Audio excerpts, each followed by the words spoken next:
जोहार के सनाम को तीन तो चला एक सुजना दिगी तो तारीख दो 27/1/2026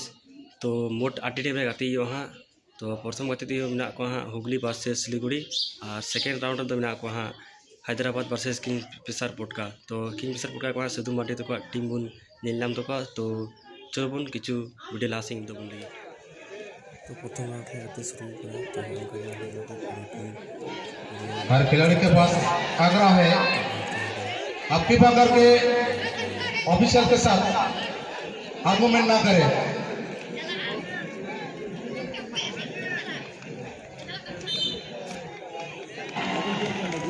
फाउल করে ফেলেছেন সেখানে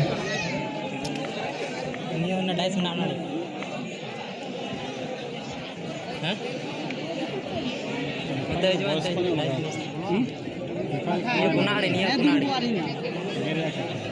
लोग गिर गए लड़ाई पर लगा मारोगे नहीं तो काटा ही पड़ेगा এটা ডাইস নিয়ে জার্সিধারী খেলোয়াড় রঞ্জিত মার্ডি তাকে প্রতিহত করা হয়েছিল কে শট নেবেন একাধিক খেলোয়াড় রয়েছেন ঘনশ্যাম মুর্মু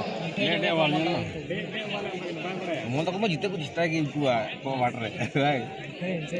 ঝাড়খণ্ডের ডিফেন্ডারের মধ্যে একটা উল্লেখযোগ্য নাম ঘনশ্যাম মুর্মু 2 নম্বর জার্সিতে তিনি শট নিতে গেছেন এডি বস দে ডাইস আর এইতো এডি তো বলি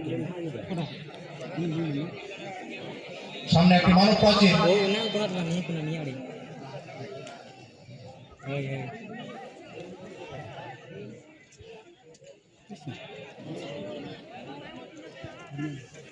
জয়েশ বেসরা তিনি কিন্তু চালে